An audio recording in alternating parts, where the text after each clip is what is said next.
Hello, everyone, and today I'm the one doing the introduction. Welcome to Enter the Matrix, and I'd like to introduce Mitch Hartwell. And today would be great to actually get a little bit of background where Mitch comes from. He has super interesting story and quite a life journey. And I think in one of the episodes we've touched on how if not for the Matrix, Mitch and Nikolai should not be sitting in the same room or on the same podcast.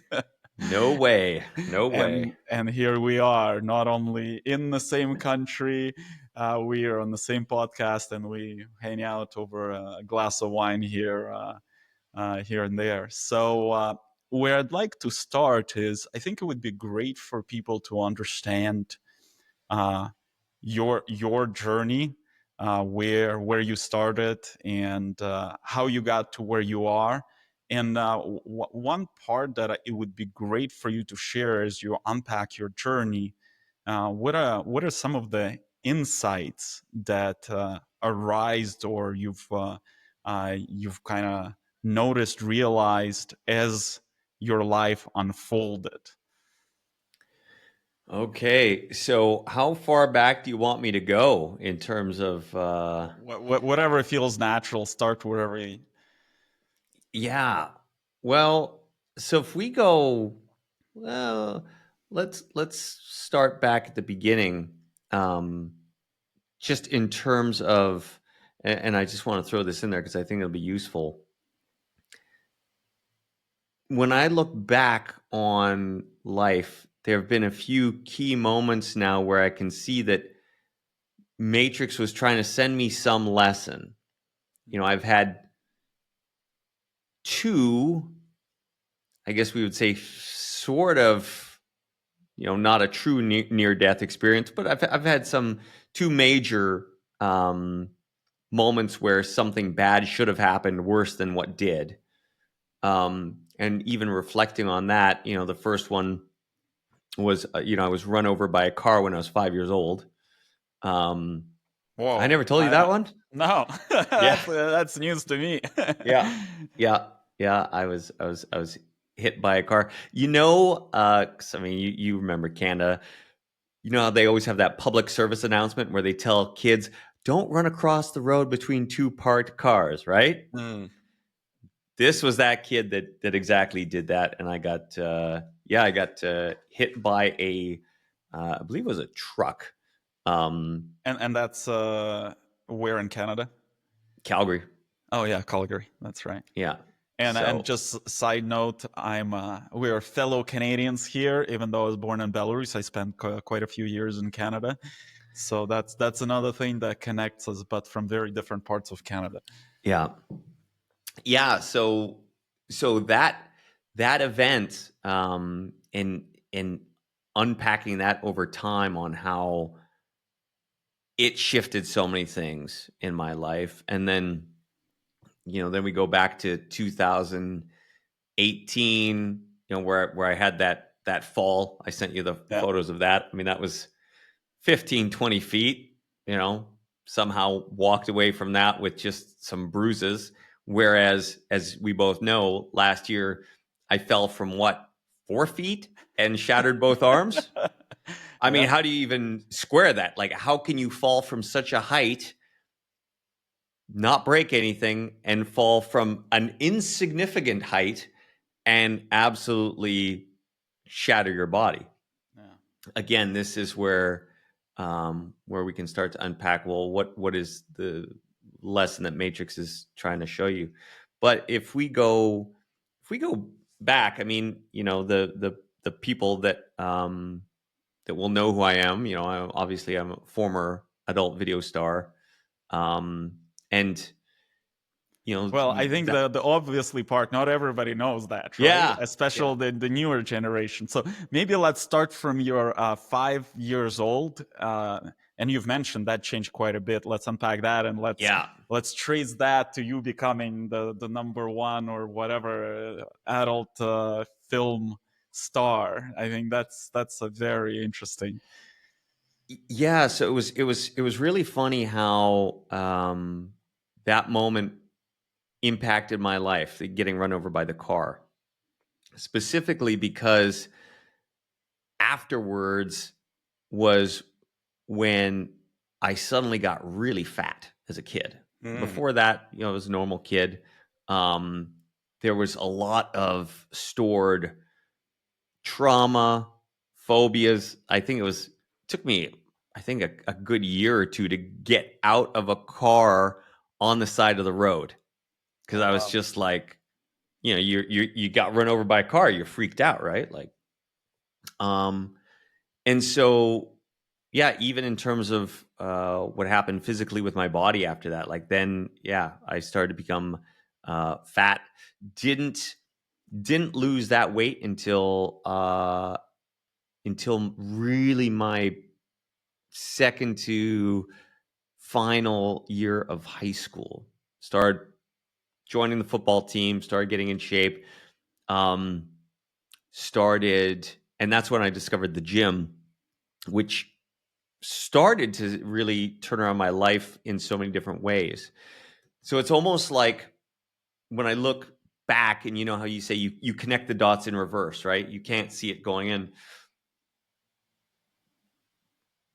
Matrix was kind of setting up events so that I would understand trauma better. I would understand my own pain. I would go through my own sense of depression and lack of self-worth, and then suddenly, I'm 22 years old, and Matrix is like, okay, now we're going to take you and put you in the exact opposite part of the world, right? We are going to make you the famous, adult film star, and now you are just going to be surrounded by women.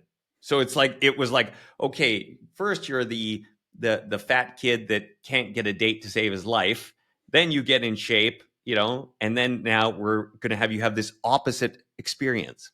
So suddenly I you've got, can relate to not getting a date. I was not fat, but I was very short, and I used a lot of gel in my hair, so I had this spiky hair, and I had like this big whatever baggy jeans, and I literally when I was until probably mid 20s, even when I was 18, I looked like I was 12.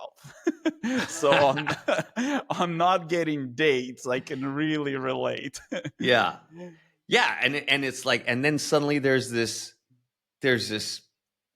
shift where now the Matrix has said, okay, we're now going to give you this new experience. And when I look back and I'm starting to connect the dots, again, it it gives you the whole breadth of experience, especially with working with men, because guys will see me and they'll think for a second, well, you don't really understand my experience. And I say, no, I understand your experience probably better than you do, Yeah. because I've experienced all of it, which also allows you to see just how much of the constructs and how much of the things that we value are actually bullshit. It's all perception, right? It, it, It's the it's all constructs perception. that invented are here, Yeah. and we're stuck in here, not in reality. Yeah. Because you have this sense of, and it's what I went through, and I see so many guys I work with go through, where we'll have this lack of sense of self or lack of self-worth, and we say, well, if I can get this, right, this woman, this job, this thing outside of myself, then I will be happy, right? Especially with a lot of the guys, they'll say like, well, okay, if I could sleep with 50 women, that would change me. And then they get there, if they do, and I tell them, I said, nothing's going to change. It's all an illusion. All of it, it's an illusion, right? You think like, okay, this is going to bring happiness. And then you get there, I still don't have happiness. And, we've talked about this concept a lot, where it's like, okay, well, you really do have to determine what will bring you happiness, and where is the happiness on the inside, because the the external things don't bring it, right?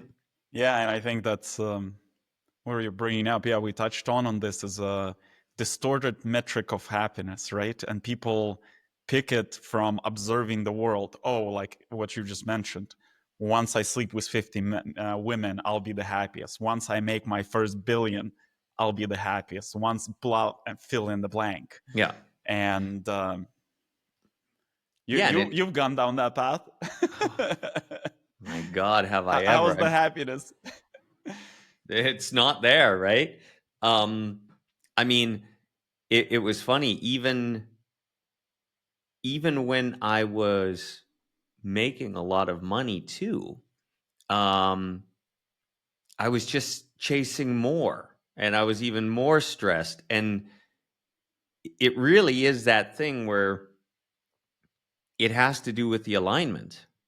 You know, are you happy every single day doing what you're doing, or are you, yeah, forcing yourself, grinding away, trying to make it happen? So when I look back at that journey that even led me going, into the adult sphere, well, it was all being set up by the Matrix beforehand, because it's like, okay, we're going to have you have this experience as a child, right? Whether it's the trauma, the teasing, the feeling sort of like an outcast, and it was fascinating even when I got into the adult industry, because I was so good at the job, yet at the same time I so didn't belong with the group.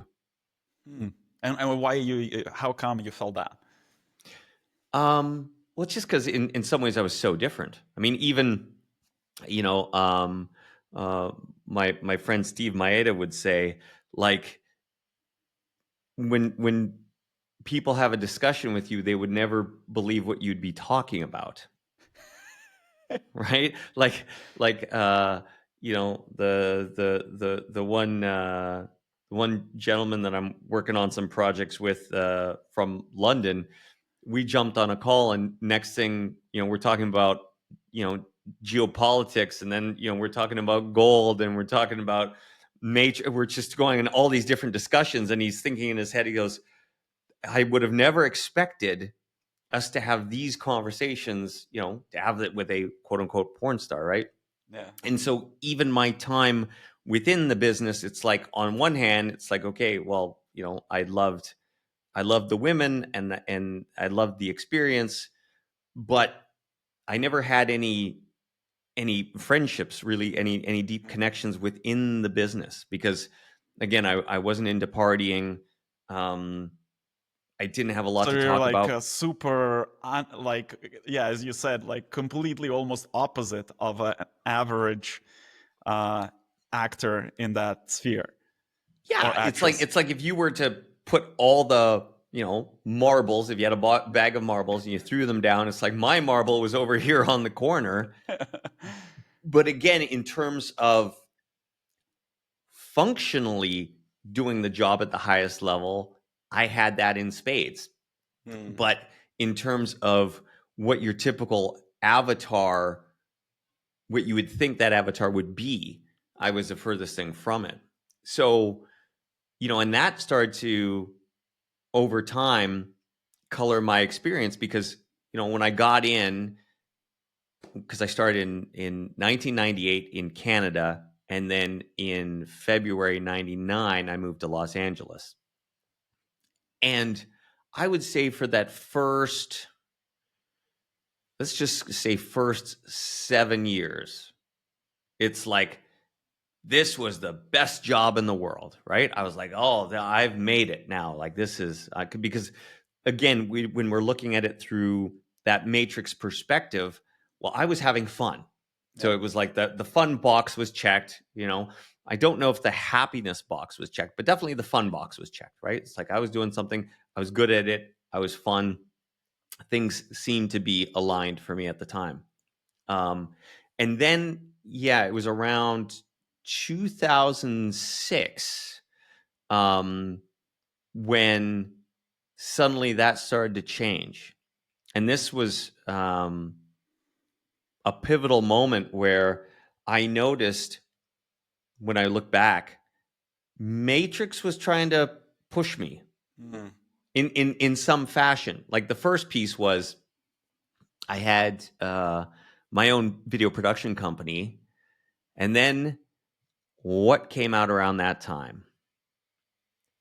Pornhub. All, and so suddenly, I was thinking it was the time around the time of Facebook, but yeah, porn industry is ahead. And it's interesting because I come from a tech background, right? I was a software engineer, self-taught software developer since I was like 10 years old. I was coding. And what we observed in the industry, all the cutting edge technologies always first got adopted by the porn industry. It's yeah, like online payments, porn industry, HTML5, porn industry, like Flash, porn industry, and like etc. etc. yeah.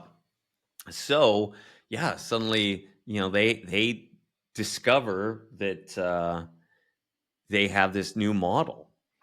And the thing was, because the adult industry has rather unscrupulous business practices. I mean, we could say probably all businesses do, but I found in the adult industry it was even to the nth degree, because, just to use it as an example, right?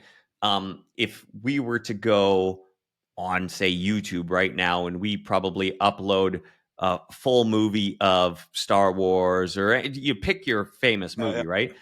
It's probably going to last, I don't know, is it even going to get up there for 20 seconds or like half a day? I mean, they're going to police it so fast, it's going to be pulled down. They're going to be looking for it. Whatever AI algorithms they have are going to see, oh, this is copyrighted material, and it's just going to be pulled down. But by the way, side note, do you know that YouTube actually started as not pulling down the movies and hosting them? Not That many people know the beginning of the story, and they had a major lawsuit that they basically covered up. so That's this how is they got the funny. traffic. Well, but this is so okay. So now we are dealing with parallel lives, because that's exactly what the adult industry was doing. They were actually uploading everybody's DVDs, full movies, right? And not, of course, not paying any royalties. It was a great business model. Let's steal all this stuff, put it up, and then you're tanking everybody's source of revenue, and you're selling advertising, right? Yep. So it becomes this advertising model where we're going to just steal all the copyright material. And in that sense, well, there was no lawsuit, because at least on the side of, quote unquote mainstream, you'll have enough people that are willing to, kind of take down or sue YouTube, in a sense where they could maybe turn things around. But on the adult side, nobody cares. It's like, who's batting for the producers? There's nobody out there that cares, right? So it's like, imagine you're a drug dealer, and then someone steals your drugs from you, and you report it to the cops. The cops are like, I don't care. We're not busting nobody. And it's got that feel to it where it's like, okay, you're in this, and even though a company does you wrong, nobody cares about you to begin with. So in 2006, when that came online, it was rather comical, because you could watch on a month by month basis. You could watch your sales just start to crater. And it was every month sales were less and less and less and less.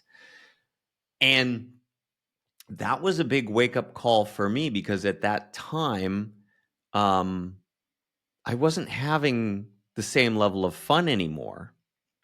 And it started to be, well, I had this company and I was making good money. Yeah. Well, once the money started to leave, the desire to continue producing movies left as well, because now I'm like, well, this isn't as fun.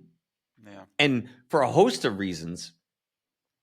One was, well, you couldn't do things that were fun anymore because as your budgets went smaller and smaller, as you're trying to, keep revenue coming in,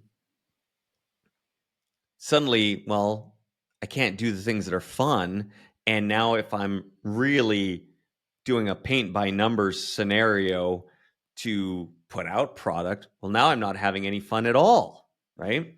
And can you And even call it a product, right? It's yeah, all can you even call it a product? And so now it's like, well, I'm just doing this for money. And now you really start to feel like I'm just clocking in at a job. Hmm. And that, for me at least, um, it was one of the worst feelings, or has been one of the worst feelings, especially because I I have an aversion to work. Not in the sense of like work by itself, but my life compass I found was always fun. Hmm. And so when the fun was taken out of it, the money, it would have to be an order of magnitude higher than what it was for me to stay in it. And even then, I think I eventually I would have just given up because yeah, without the fun, the money doesn't really matter to me. Yeah, and that's it's. I think you're bringing home like a very important point that we've been touching from every possible angle, right? Yeah. It's like when a person discovers what they would do even if they were not paid, that is aligned with their purpose or objectives, or at least part of their purpose, and money usually follows. And I think the world was flipped upside down, where so many people were taught and brought up follow the money, and don't worry, once you make the money, you can go buy the fun. And that's why I think a lot of people live in this illusion of, oh, once I make enough money, then finally I'll start doing what I'm supposed to be doing. And just before this call, we were talking about what are the major vectors, and we chatted about this in the previous episode. The major vector, we're transitioning matrix 6. Yeah. Unless you figured out how to have fun or how to be happy, you are not transitioning, and your creations are not transitioning, and the matrix will just be suppressing that. So I think you had the wake up call quite early. Oh yeah, it was a huge wake up call. I mean, even if you look at popular culture, Mm-hmm. I mean, we go back into the 80s. Remember the Scarface with Al Pacino? Yep. Yeah, it was the same message even back then. He said, first you get the money, then you get the power, then you get the women, right? It's the same message. It's like, okay, whatever it is, get the money. Once you have the money, this is now going to solve your life ills. And once these life ills are solved, then, women are magically going to be at your fingertips, right? Just run women. Yeah. Which now Instagram basically, and it's funny how like Zuckerberg now is pretending to be, goes to all these podcasts, Joe Rogan, and what's the recent one, Theo, whatever his name is, the Hmm. funny guy with a funny hair. Uh, he's like trying to be a human, but if you look deeper, everything that Facebook has done was like almost so not aligned with humanity. And Instagram is just now is like, it's almost like a well uh, a prostitution ring with a beautiful facade. Oh, yeah.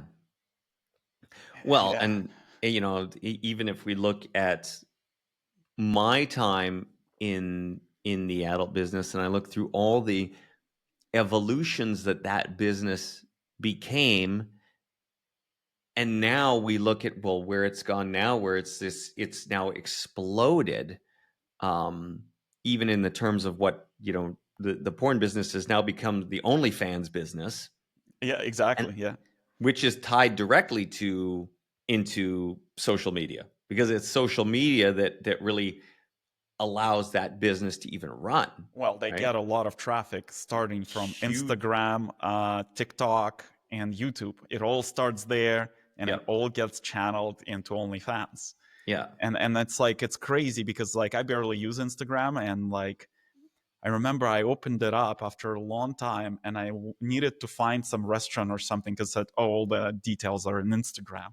and Yeah. I hit that search field, uh, and it shows the discovery, and I was like, is this Instagram or this is Playboy magazine? Because everything was just filled with semi-naked women or almost naked women, and I'm like, what happened? I don't remember because there was like this like very long period in time that I didn't use Instagram, Yeah. and I was blown away. Yeah. Yeah. So it's really interesting how these things change. So yeah, I Can I actually throw in one very important thing before you yeah. continue with the story? Because and like we've chatted with Maxima, my business partner, quite a bit about this. Is there's this misconception of all these, I'd say, let's call them dark industries, like, I don't know, porn, drugs, and whatever. And one thing we talk a lot about, if you actually look at the history of saints throughout the history of humanity, like there's so many saints, like, I don't know, like you take every name, Saint John, like Saint Nicholas, Saint blah, blah, blah, right? The list goes on. So first of all, the definition of saint, people misunderstand it because the church created this concept of saints, this like that's this like untouchable whatever thing.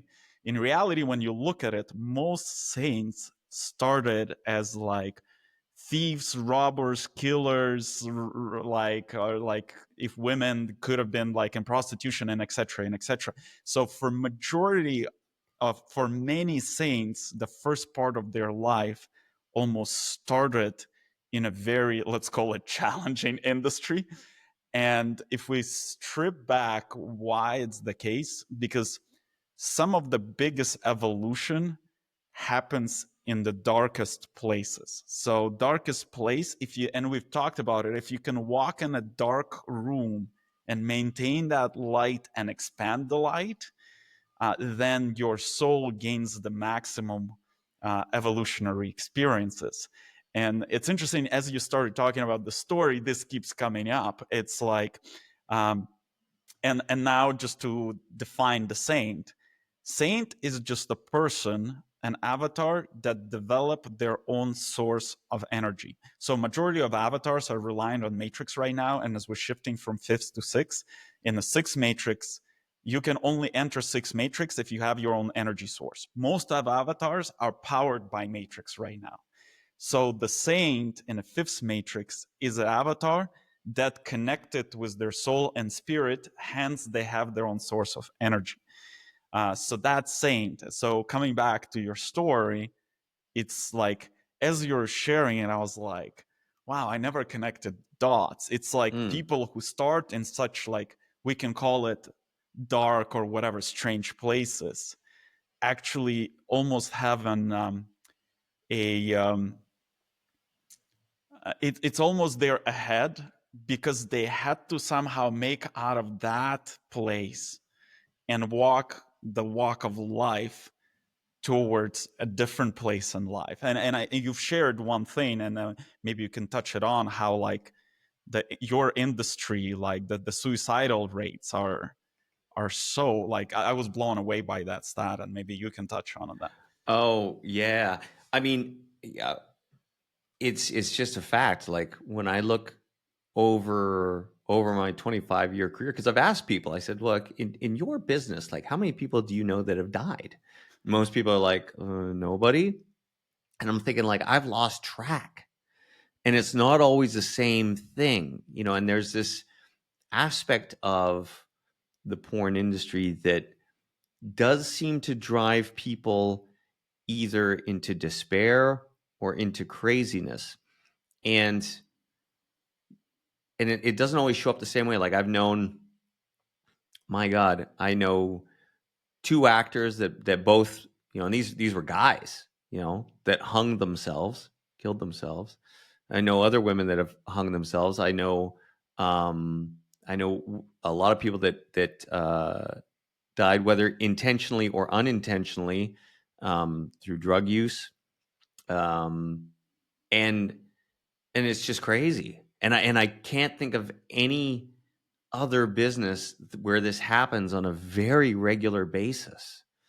So there is something about the darkness, and this touches on what you were saying. Like, I think if you were going to create, um, if you were going to create the ultimate sort of fertile ground for growth or destruction, you would create the adult industry, because if you can survive it, Mm.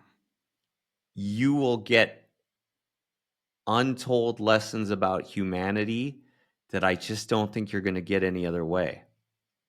I mean, even when I look at, because it's very in vogue to say, "Oh, sex positivity," right? You get all these people, "Oh, sex positive. I'm sex positive," right? Again, having been through it, I see limits. And a lot of people don't necessarily like to think, well, it should be limitless. I've seen limitless. It ain't good. So it's almost You like, walked to the edge of yeah, limitless. I've seen the edge of it. I mean, I remember, not the best story in time, but I'll tell it. I remember doing a scene once for, it was for kink, and the woman in question was the co-director of the scene. And it was the one time ever that I was in a scene and I thought to myself, this is way past anything that should be done. Because I just remember, like, in my mind, I was like, if there was ever to be something where we say, oh, we might be going to hell for this, that was it. I mean, I mean, and it was one of those things where it's like, you question someone's sanity where they would want this to be their experience. Because Wow. this was her experience that she wanted. She was That was her co-directing the choice. scene, right? And at one point, it's like she wants to be beaten with, the pool cues that you play pool with. Mm. Ever been hit by one of those? I thought my finger was broken because they hit her and hit my hand instead. Wow. And I'm just like, who wants this experience, right? So, but they do. And so then again, where you start asking yourself, well, what is it that this avatar is getting out of this experience, right? And can things be pushed too far where we're like, yes, we're saying just yes to everything, but it's not healthy for the avatar, it's not healthy for society, it's not healthy for anybody. But yet we're, let's be all positive about it. I'm like, that was a moment I was like, no, there's nothing positive here. You can challenge me on that all you want. There's not a goddamn thing positive about this experience. And so it starts to shift your mindset, saying like, what's going on here? Um, that people want to have this experience. And Yeah, it's and crazy about the positivity word. It's the tolerance. yes. And another way is right. It's like the concept of tolerance has been so heavily marketed that everything lost the boundaries.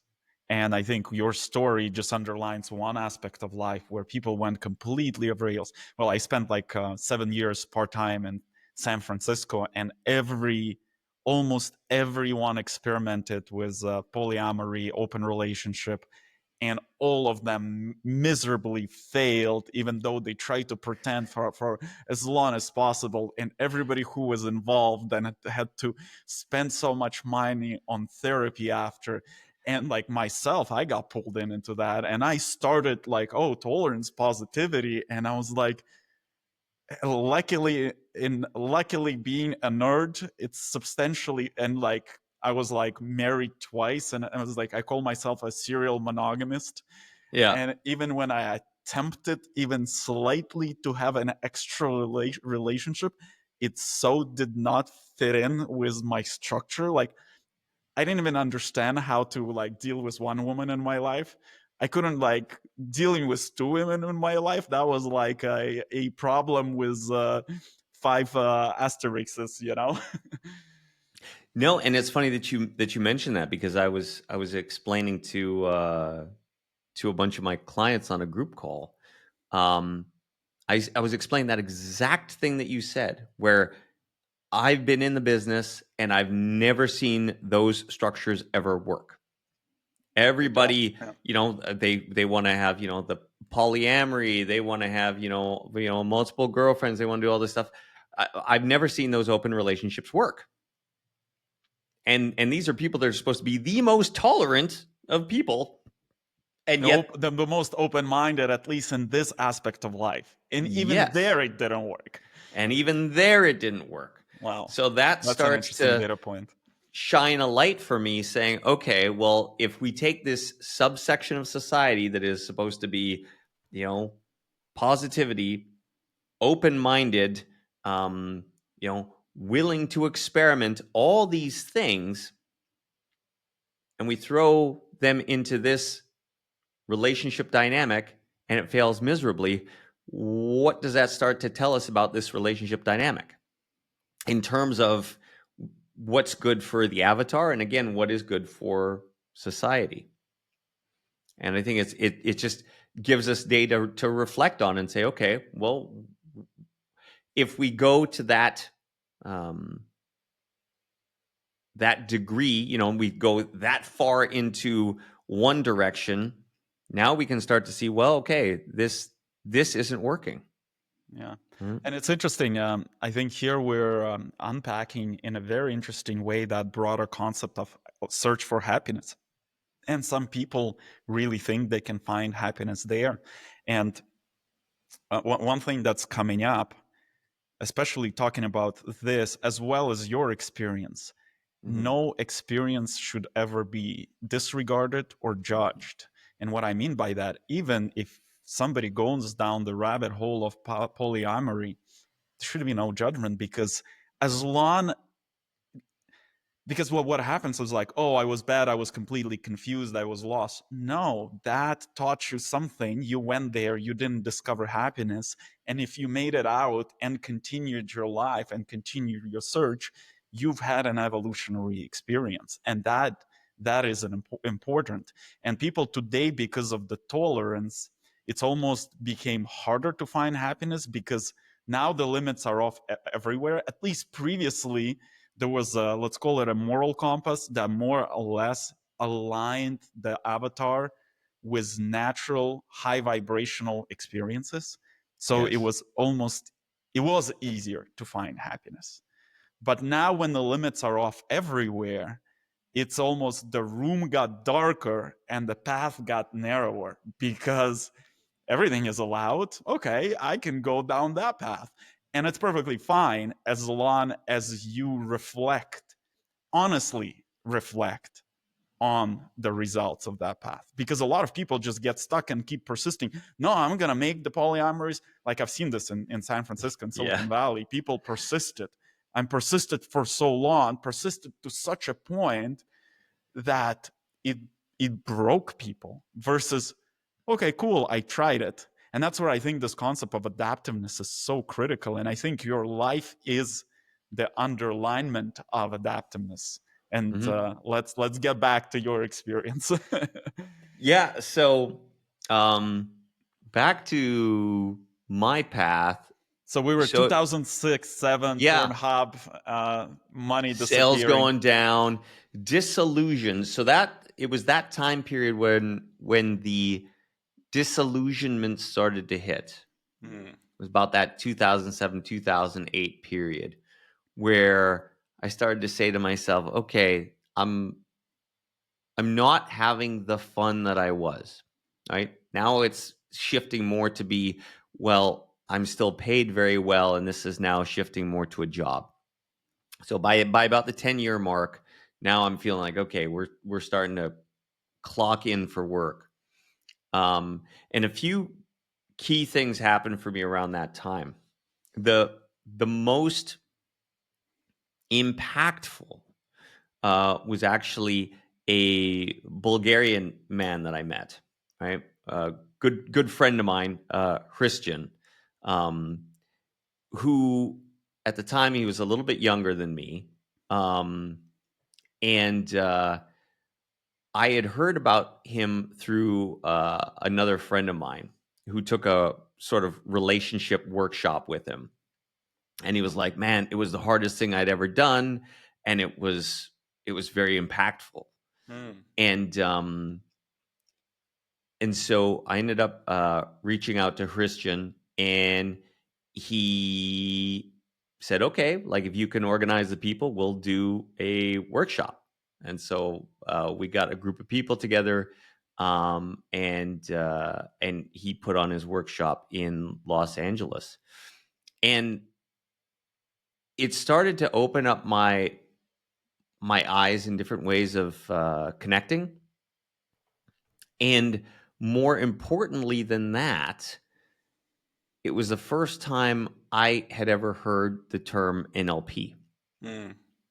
Right? Because this was, he had taken a coaching program through a gentleman named Brian Franklin in San Francisco. So I'm sure you probably know all these people, right? I don't know With Brian. your I know time. Carl. Well, I know of Carl, and I've been introduced to him multiple times. Yeah. So I mean, Azil, as we know, Azil, he knows Brian. So, because he was in a program of Brian. So it all intermixes, right? Yeah. And so through that, I first heard the term NLP, and it was like, oh, okay. And in my mind at the time, I was thinking, very much Matrix 5 level thinking, right? Okay, well, that would be great to learn. It's like you could use it for business, like, oh, you could manipulate, you could get what you want, all these things, very Matrix 5, like, this is good, right? I can control my life, and I can start to, find the way of, basically bending Matrix to my will, even though I wasn't even using the term Matrix at the time. Right? Become a programmer of your own reality, or creator of your own reality. That's what everybody's looking for secret key for that. Yeah, but it was definitely not in some sort of holistic way, right, at the beginning. So I said, okay, well, where's the best school? And then everybody said Carl, right, up in Marin County. And so I said, okay, well, I'm, at this point, I was launched on this path of self-development. Like, now I was like, okay, I really want to make myself better in all these different ways. And what do you think was that? If as you reflect on this, what was the trigger? Because, like, come on, like, how many porn actors wake up and say, okay, the industry is changing and I'm gonna go work on myself? Do you see what I mean? It's like a bit of a stretch. Yeah. Well, so here was the main thing. I've always been hungry for research. I've always been someone who really enjoyed learning. So that's been nonstop my entire life. And so even when I got into the adult industry, my mindset was, okay, how can I discover and learn to be the best performer? Right. So I was doing all sorts of experiments on myself to, how do I get hard in all these crazy situations? Like, how do I set myself up for success? What, I was going down the rabbit hole of reading and studying all sorts of different supplements that could give me an edge. Like, I was thinking in so many terms of, like, how do I maximize what I can do? And that extended to all sorts of areas in my life.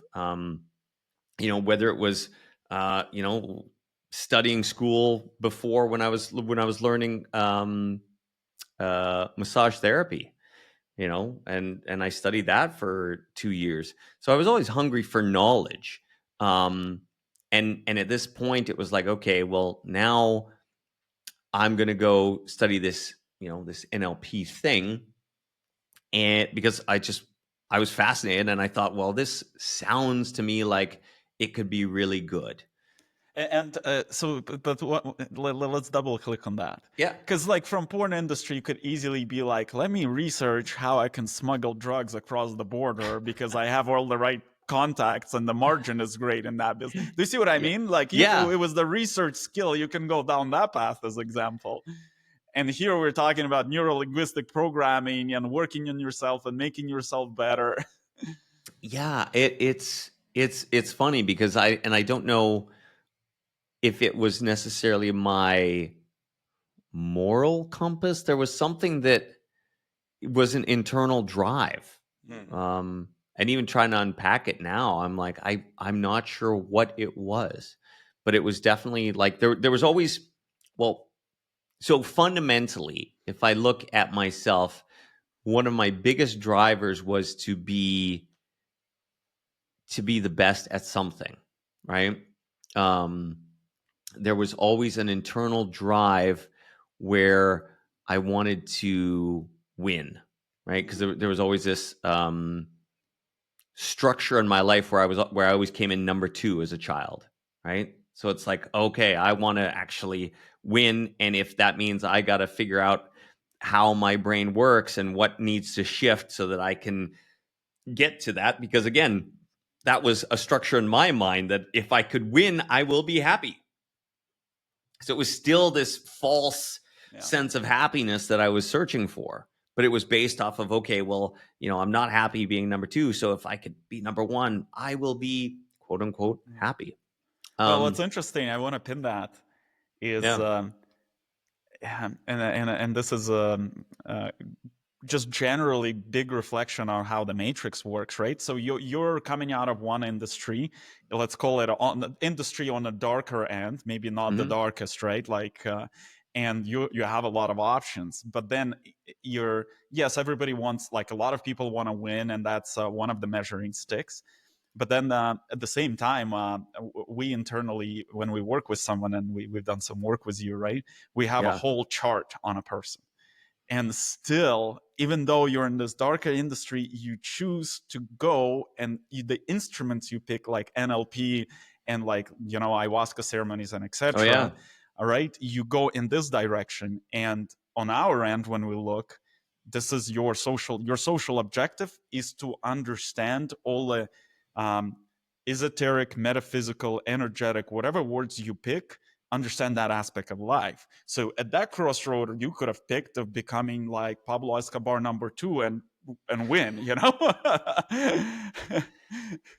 Yeah, yeah, and that's, yeah, I never looked at it from that perspective in terms of the social objective, but you're right, because I was just drawn, and I was drawn to that. And when I showed up, this was what was interesting, because I remember the first weekend, or two weekends of NLP. It was so triggering. My God, right? And Matrix, of course, served up the perfect people for me. I remember that first weekend. I remember there being a lady who was put in my group, and just the fact that I had been an adult film star, immediately I had the X on my back. I was, she was the super feminist. It was everything, right? And I'm the evil guy, totally. And I remember at some point we got in a big, almost like screaming match. And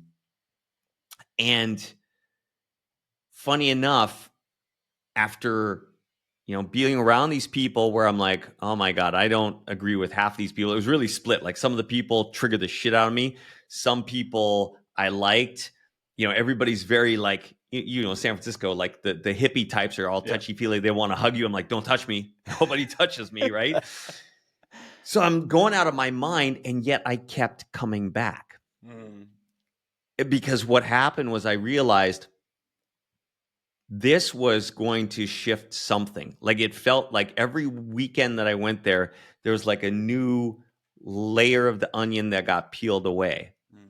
And I remember going up in front of the class. I remember Carl doing some demos on me, and it's like, you just break into tears, right? It's like he would have that ability to just pinpoint what the deep trauma was. We You've got call all it this. hitting bullseye. If you get somebody Oh, to cry, oh it's like yeah. you hit the trauma or that karmic knot, whatever you want to call it, right? So Yep. many expressions. That's hitting bullseye.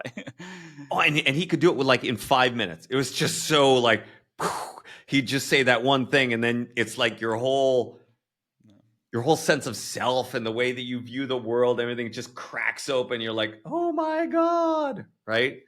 And having that experience, some people would say, well, I'm never going back.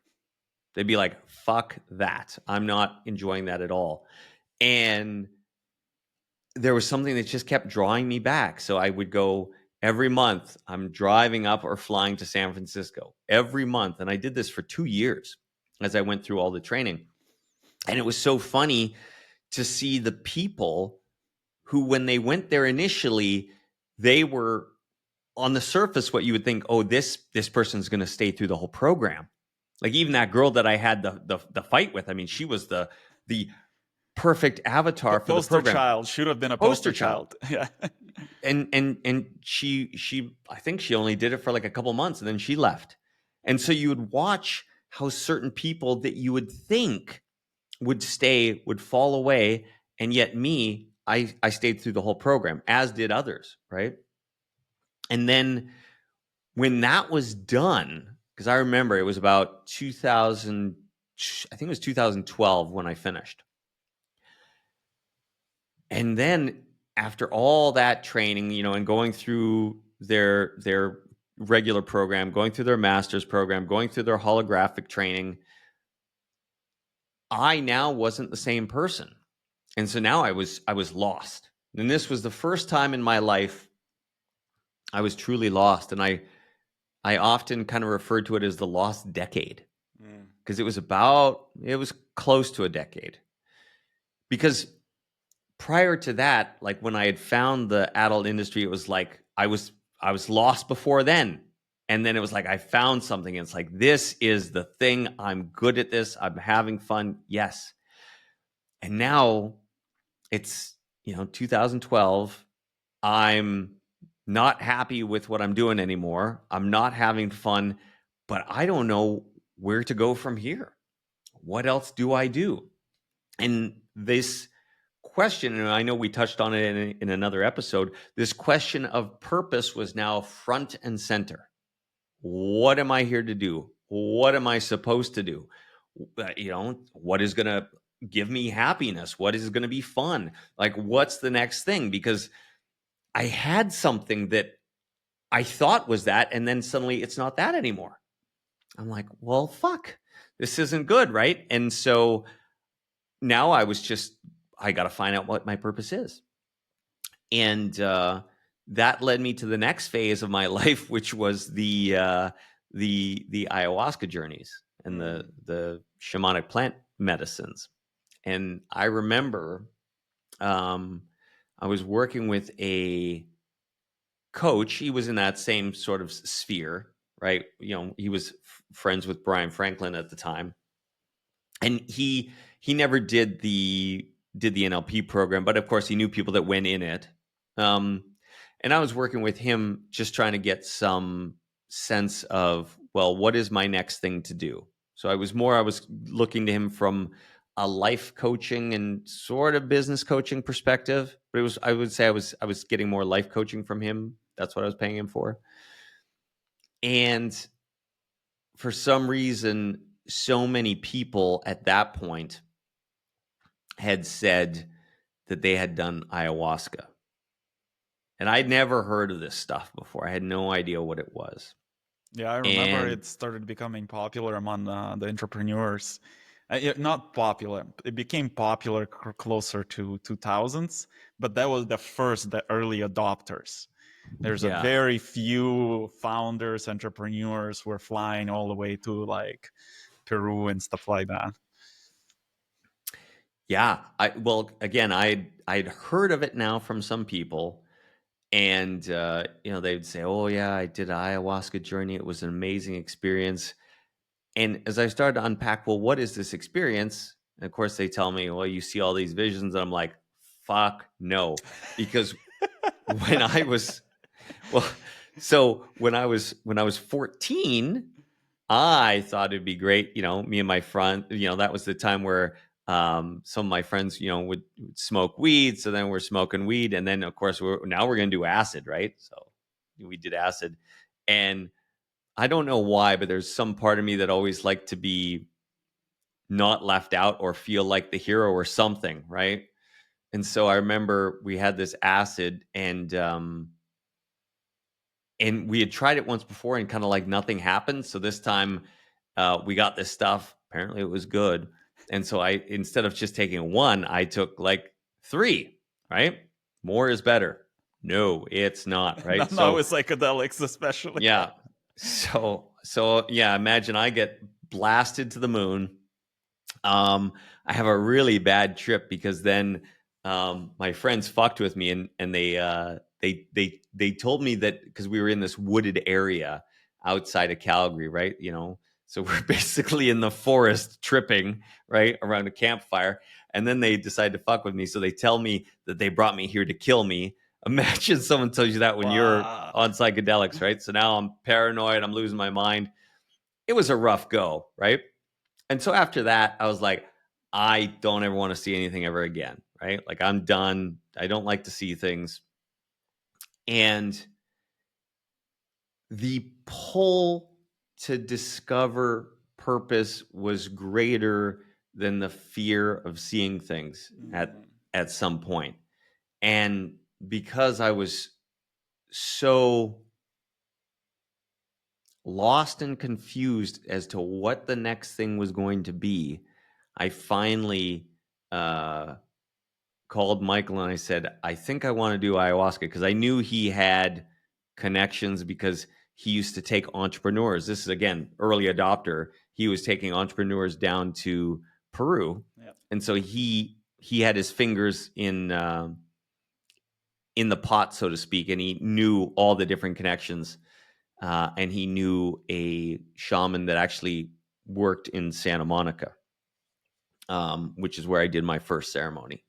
So, and that was January 2014. By the way, So, side note on dates. 2012, that everybody was supposed to be end of the world. The misperception of that is well, the meaning of that was replaced with the wrong meaning. 2012 was supposed to be the end of Kali Yuga, the end of dark times on the planet. Basically, the end of the planet being managed by the, let's call it, low vibration civilizations that we touched on in a previous episodes. However, they didn't want to get so a lot of people that they got an impulse to be awakened, to start searching for meaning, for the purpose, 2012. But then many went back to like, well, fuck it, I'm just gonna figure out how to print money, or sleep with 50 women, or get power, or whatever it is, right? And then the second impulse was 2016. And because there are 4 years on the planet where there were, let's call them, background forces who were deciding, so that the low vibration civilizations were supposed to leave the planet, so that high vibration civilizations would start managing it, because the planet was shifting into high vibration space of the universe. But the low vibration civilizations were like, fuck that, we have a lot of we have a lot of investment here, we want to keep extracting energy resources, whatever we can keep extracting from this planet. So for 4 years there was like this shit show happening energetically. In 2016, their new agreement was reached that they will depart.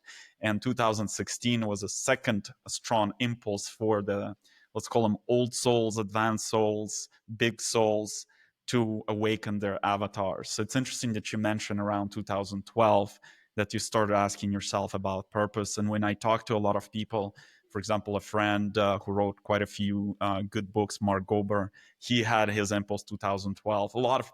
I feel like I should backtrack it. I feel like my first psychedelic experience was around the same time, and then I fell back asleep. And then it came back super strong, the impulse 2016. I just had like 3 months of insomnia. And I thought I was fucked from concussions, is doing a lot of extreme sports. So it's interesting, as you sharing timing, how as you start talking with a lot of people, the timing aligns for many. yeah. And so then 2014, start working with the shamanic plant medicines, do a number of ayahuasca ceremonies, San Pedro ceremonies, later on some psilocybin ceremonies, and they were interesting. I think, again, like if I'm connecting the dots backwards, it allowed me to have an understanding of what those are. But would I say that I got any actual fundamental change from them? No, I don't. I never felt that my life magically changed in the sense of, how some people could maybe have a hypnosis session and say, for example, like, oh, their phobia is gone and something magically just shifts. I had a different awareness, but it didn't feel like past that there was any concrete shift.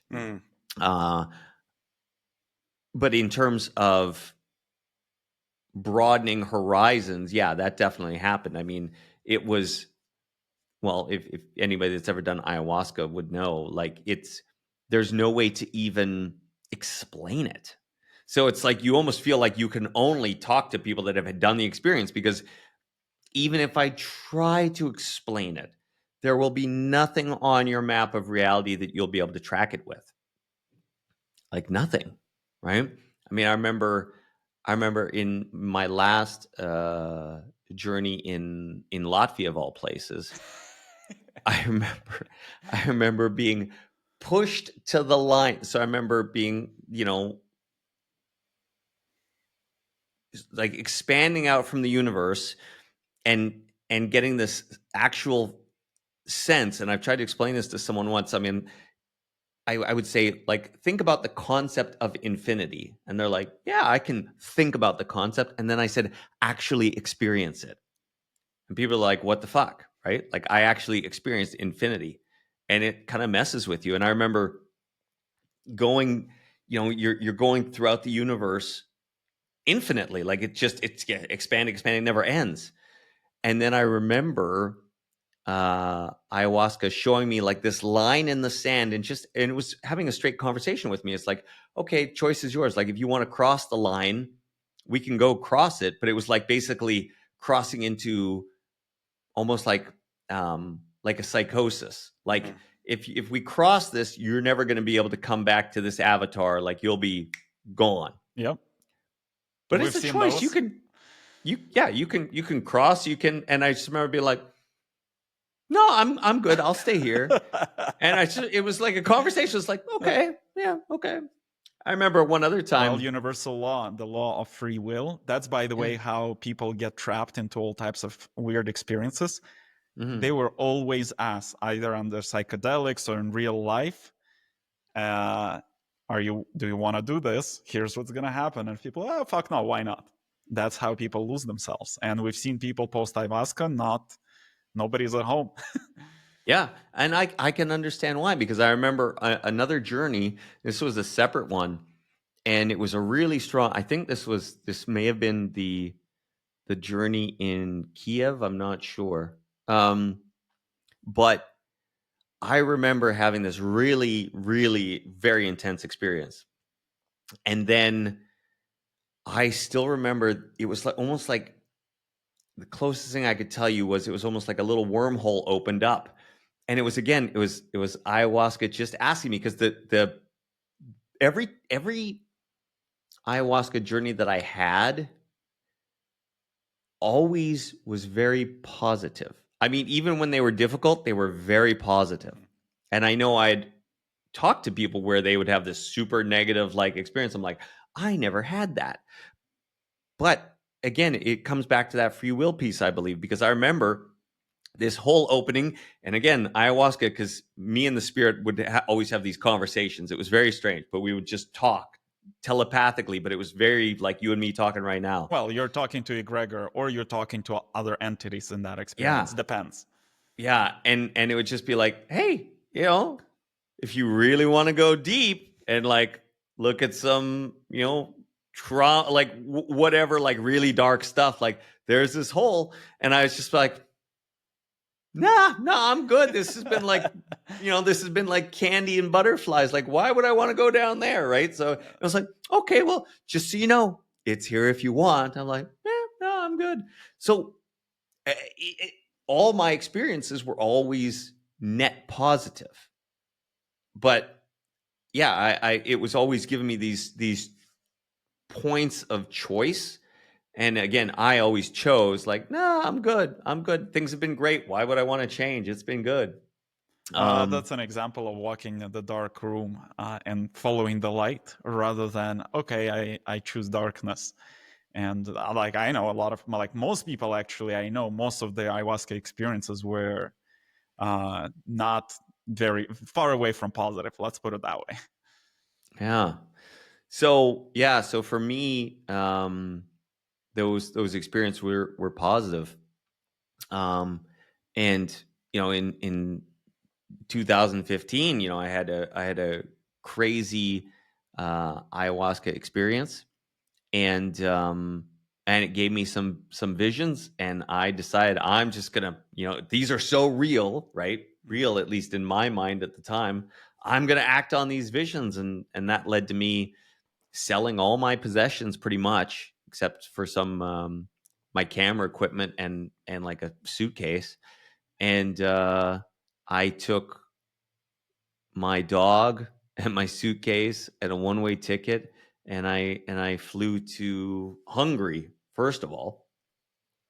And because I'm following the visions, because the visions would never lie to you. Side note, they can very Yeah. much. And it was interesting looking at that experience and connecting the dots backwards, because it's like, why did Matrix want me to have that experience? Because for me, it was such an upheaval point in my life. Like if I look at major upheaval points, the first one was when, we went across the border. 1999, I drove across the border with my friend, and we were going down to LA, and I was saying goodbye to Canada, and I was going to make it in the porn business. And he left me with $395 and 1 month's paid rent. And he goes, "You're on your own." And I remember when he left for the airport, and now I was in a foreign country. I knew nobody. I had enough money. I mean, I lived off of chunk light tuna, mustard, and blueberry bagels for every meal for a That's an month. interesting selection of bagels. Well, yeah, I mean that was pretty much every meal, because I'm like, well, I'm dieting. It's the cheapest food I can get my hands on. And the tuna was so disgusting that you had to put a ton of mustard on it to make it palatable. Wow. Uh, and so that was me arriving in Los Angeles, and like big turning point in my life. And now I've left the United States. I've moved, I've landed in Budapest, and it's like suddenly I arrive, I have no money.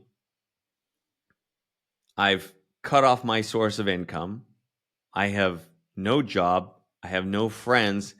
And the reason that I came over here, that suddenly dissolved within a week of me getting there. So it's like, okay, the visions were completely wrong. Now I'm stuck here. And it was like an ultimate, like, oh my God, what the fuck moment, right? Well, Like, but were what? they wrong? Do you see what I mean? Well, so they were wrong in Like actually in the what they showed details. me. Yeah. Yeah. Um, But then you ended up in a place where you enjoy living, like meaning in Europe, substantially more. yeah. Well, and again, it's like, well, what did Matrix want me to do, or how did it want me to shift? And as I was thinking about this, Yeah. the thing that has come up for me over and over again was, if I had not left Los Angeles, I don't think I would have ever been able to retire as an actor, because part of the thing about I guess we would call it the egregor of the adult industry, almost nobody ever gets out. Mm. It's like, if you remember, So it's almost same as in all the mafia movies. I want out. I was Nobody just gets. gonna say that Al Pacino in Godfather 3, where he says, every time I try to get out, they pull me back in. And you see it over and over again with the actors and actresses, that they never, hardly ever get out, because they get out, they try to do something that obviously isn't fully aligned with whatever they want to do, or it's not bringing them happiness, or they're just trying to make some money, or they can't seem to get whatever happened. And then they feel compelled to chase the easy money, because it is easy in terms of effort. It's hard in terms of your soul, in terms of your sense of self, in terms of all these other things, because if it wasn't, you wouldn't have people killing each other, right? Well, You wouldn't energetically, it's also yeah, like it sucks away the the worst energy. thing you can do. Yeah. I shouldn't say the And worst, one of. yeah, Yeah. yeah. And I've seen that. So that was really my big takeaway looking back, was, okay, if I hadn't have had that experience, yeah, I probably would have been sucked in, because I was making great money. Mm. I was misaligned and I wasn't having fun, but it was easy money and it kept coming. So now suddenly landing in Europe, where it's like, my God, now I have no source of income. I'm totally lost. And it was a great breaking point for me. Like, I remember, I think it was like 2 weeks in, and I'm in this little tiny Budapest apartment that a friend of mine had, and he hadn't been staying there in forever. And I mean, this was tiny. I mean, like, we're talking one room, and not a nice room either. I mean, it's like an old room, right? In this dilapidated kind of building, but it was in the center. Um, and I just remember one day I was just on the floor of that studio apartment, and I just broke down. It's just like, it was like one of those major cathartic moments where it's probably like 20, 30 minutes. You're just like crying your eyes out. It's like, Jesus Christ, like, how has my life gotten to this? Right? It's like, what the fuck? Um, and but that's what started my journey, to where I'm at now, right? And I continued after that. As I said, I did a few more uh, ayahuasca journeys. That led me to doing a ceremony in Ukraine, and doing a ceremony in Latvia.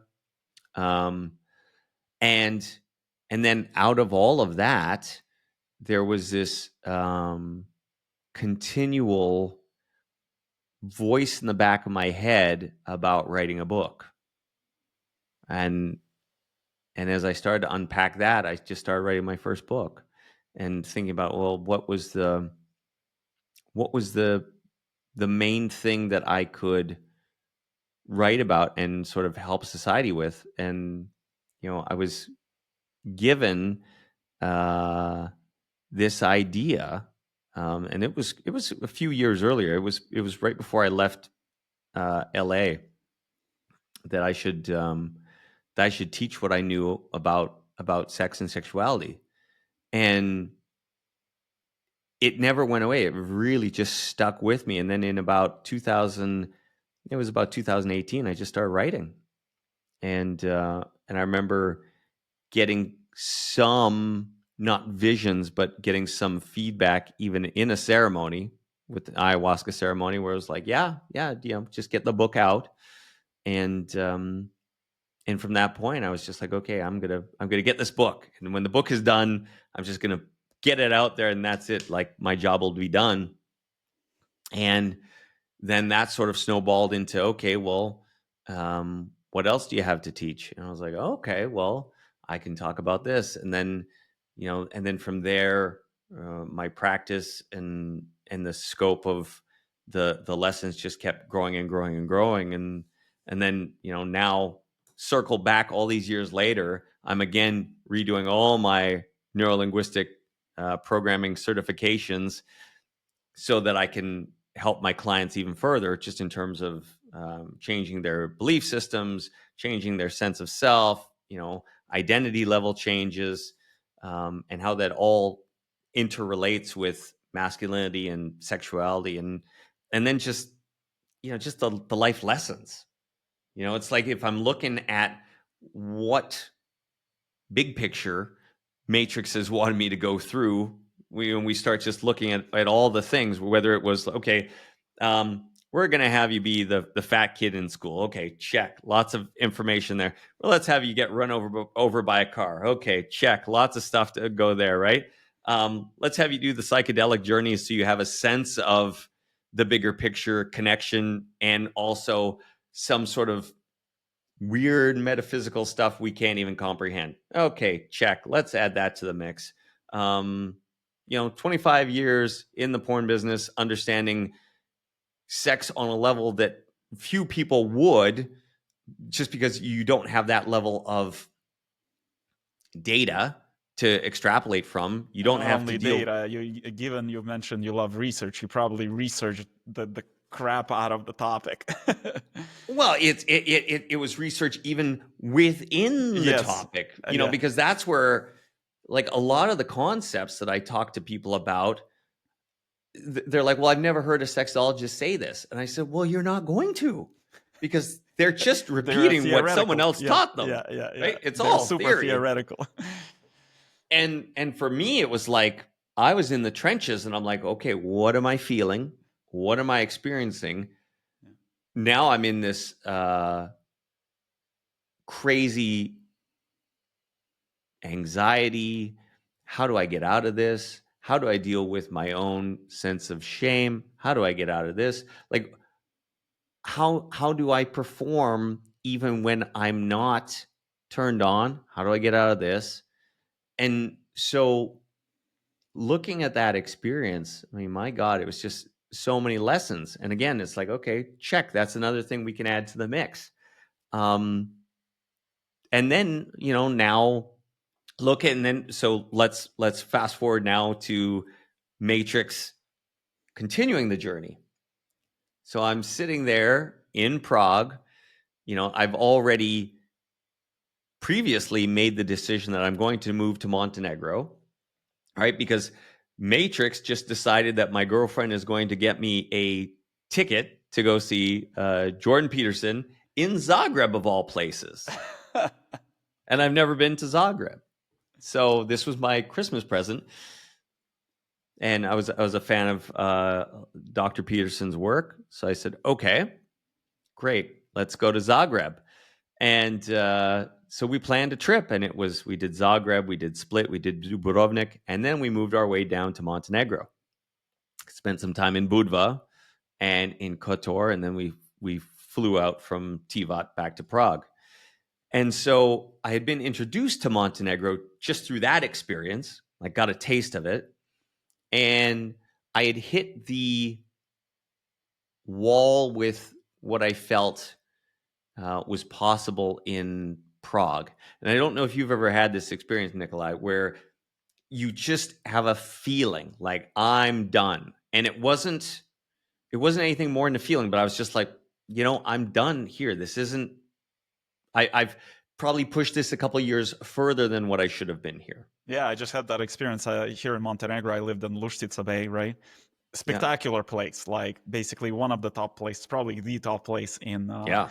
in Montenegro. And by this past December, I just woke up and I was like, I'm done with this place. I'm super grateful. It was an amazing place to live. And as you mentioned, probably could have, but my rent was still like February. And then it's funny, I was resisting to leave because it was so comfortable. I kept extending by a few days. And then what Matrix did, landlord messages out of nowhere, we will not extend it for you anymore. I was like, well, clearly that's a sign that I'm done. But the avatar is just loves comfort and doesn't want to move. So the Matrix just stopped it. And I was like, but I'm willing you to pay. Like, I was like, I'm paying you money. I was like, nope, we just want to extend. Yeah. So I had this experience where I said, okay, I'm done with Czech Republic. I'm done with Prague.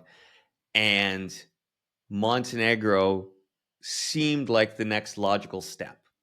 I looked into it. I did some energetic work about it. All came back good. We did some little mini constellation stuff regarding Montenegro. And so then I said, okay, great. I did the paperwork, to get the Borovec. All that was started, worked easy. There was no major hiccups. Everything was smooth sailing in terms of, okay, like you can do this. And during that time,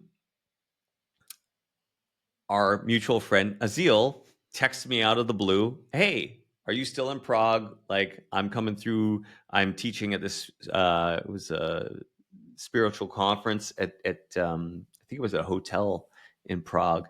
He's like, you want to get together? I said, great. Like, let's meet up, have dinner. So him, me, my girlfriend go and had a nice meal in I think it was a Chinese or Japanese food restaurant. And I'm explaining to him, because I'd done numerous journeys with him actually in Austria, where he was facilitating some shamanic journeys. And I told him, hey, guess what? I've made the decision. I'm going to move to Montenegro. And what does he say? Oh, I have someone you need to meet in Montenegro. He just moved there, right? Which brings us full circle here to how you and me met. So when I'm looking even at the journey and connecting the dots in reverse, it's like, Matrix was setting up certain things for me to land right here, right now, in this moment. Um, and I don't think it's a coincidence.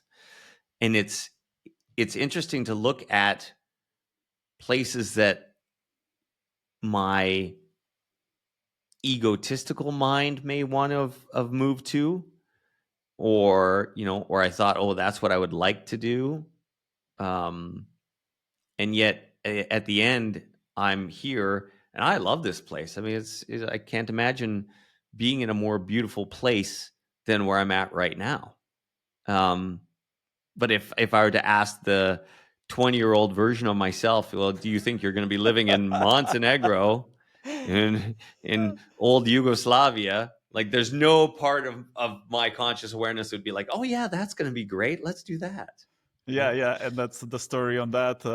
Every time, not every, but almost every time I interact with some kind of government structures, and then they see my Canadian passport, especially when I had to do the driver license, so you have to do psychiatrist test, and the psychiatrist looks at the passport, looks at me, sir, do you have any mental health problems? I was like, no. Are you sure? Do you have? And looks at the passport, looks at me, and then starts laughing with his colleague. And I was like, oh, that's what you mean. It's like I kind of had a choice to live anywhere in the world, and I chose to be here. And I was like, I choose to be here. I love this place. Yeah, yeah, exactly. Yeah. So yeah, in a nutshell, that's the journey, and that's how I came here, and And that's and how we started doing this. and touch on your practice so that people know what you do. Well, so what I do is I work with men in all different levels, but mainly what I'm doing is I'm giving them new skills and a new belief system around how they can be better in the bedroom, because it's kind of like the base level, right? Like if we're looking at masculinity from that perspective, I've always said, like, there's no way that I've ever seen guys able to separate their sense of masculinity from their sense of what they're capable of in the bedroom. Um, Not and just that, so I feel like they can't separate so like performance in bed almost touches into everything. Performance in business, masculinity. Uh, it's a major thing yeah, because because I was even kind of thinking about it, right? Like, look at a lot of the stupid stuff, especially if we're referring to Matrix 5 that guys always do. I've done it too. We've all done it. It's like, okay, right? I'm going to, it's like, okay, I want to have this hot chick, but it's like, well, what's behind that? Is it like, once we take away the surface level stuff where it's like, okay, well, maybe that's good for my erection, and maybe like, there's this sexual experience that I want to have. What is it after that, though? Right? Like, is like, where's the connection? Where's the personality? Where's any of the other things? But we're so focused on this event again, like it's going to give us quote unquote happiness, right? And then, of course, well, if we do a bad job, now we're beating ourselves up on the inside. Yeah, And there's crazy self-judgment, self-punishment to the next level. Probably no other area in life where people punish, or where men punish themselves as much as their performance in that. Yeah, because it's again, it's one of those things that you can learn, but you cannot buy. There's no hack in that sense, right? It's like, we could win the lottery tomorrow and we could be driving a Bugatti. That's not going to help us perform better in the bedroom, though. Like, in fact, in some ways, it's probably actually going to hinder us, because then we're never going to expand. Like, I did a thought experiment with somebody once where I talked about the benefit and lessons that I got from working in the adult industry. And I said, where the greatest lesson is because it's probably one of the most authentic experiences you'll ever have. And what I meant by that was, when you're on set with somebody, they don't give a shit about you. I mean, in the terms of, like, the whatever facade that could be there is gone, because, hey, you're being paid to be here. They're being paid to be here. There's a third party connecting you. So, if they don't like you, they got no problem telling you.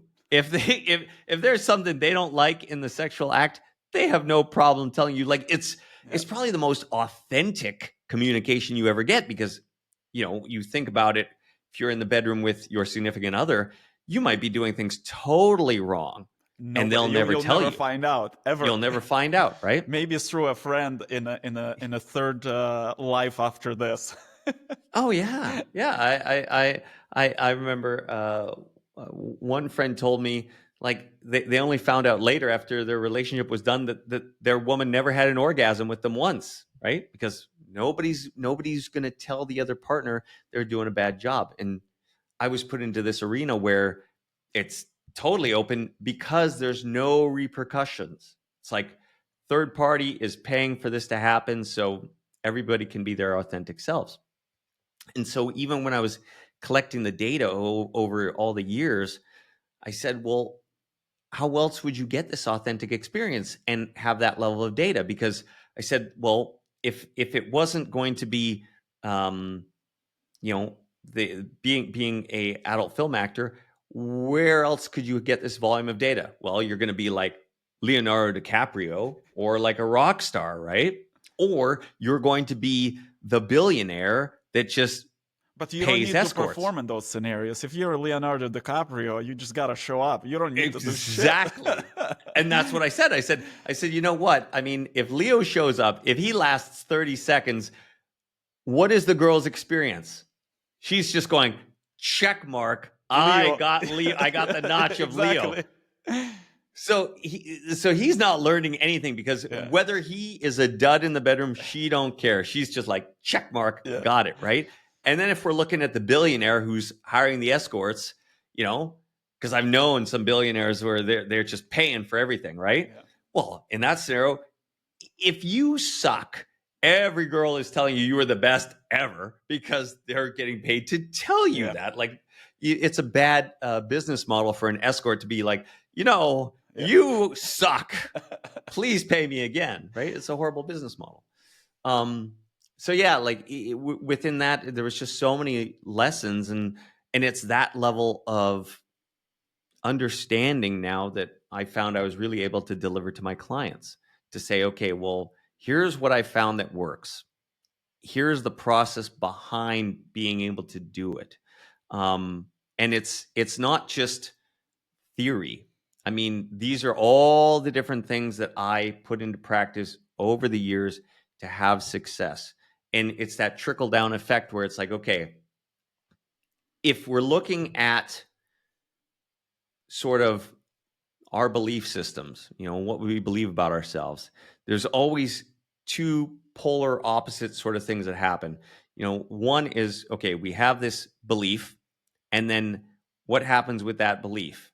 Well, that creates our experience, right? Because whatever you believe, generally that is what will That's create your your reality. experience. That's how Matrix works. Yeah, exactly, right? Yeah.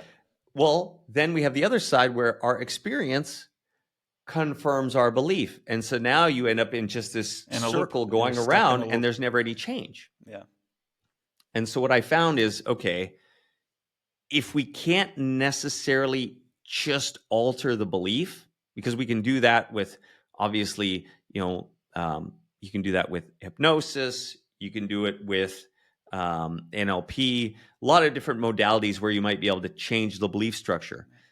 But what I found is, if I can give you the tools to have a different experience, actually in the moment, what I found is that will shift the belief as well. Yep. Because it's the same thing. Like, imagine if your belief was, well, I'm always going to be poor, and then you just won the lottery, your belief system is gone. Then you're like, oh my God, right? Suddenly it's like this experience of having money has now shifted what I believe to be true about the world. So we can kind of come at it from different ways, and that's really what I'm trying to do. Yeah, and what you're sharing, that's exactly what we've discovered in our practice as well. And our practice is at Atman is a broader guidance of people towards happiness, towards their purpose, and etc. It's like you can give people knowledge, you can work on a belief, but then you need real life events to build. We call it faith, because faith is a deepest shift in belief, and I don't mean religious faith. It's more faith in yourself, in universe, and just reaching that state of happiness. Faith does not build without confirmation in a physical world. So, and it's always a two-way approach. You gotta have the knowledge and understanding, and then you gotta potential belief shifts, but then it has to play out in the real world. If it doesn't play out in a real world, in a physical world, or in the world of forms, nothing changes. It does not integrate. So what you're Yeah. sharing is very interesting, and that's why I find your practice fascinating, because number one, sexuality is such a Pandora box of entry points into so many distorted belief systems that does not only impact sexuality, impacts men in this scenario in so many other aspects. Like, I just watching myself perform in business and perform in bed, how correlated it was. It's like when when per se I made my woman happy, I feel like I'm not walking on the ground, I'm levitating, and that's how I show up the next day in the meetings, and that's how I show up in front of investors, in front of the team, and etc.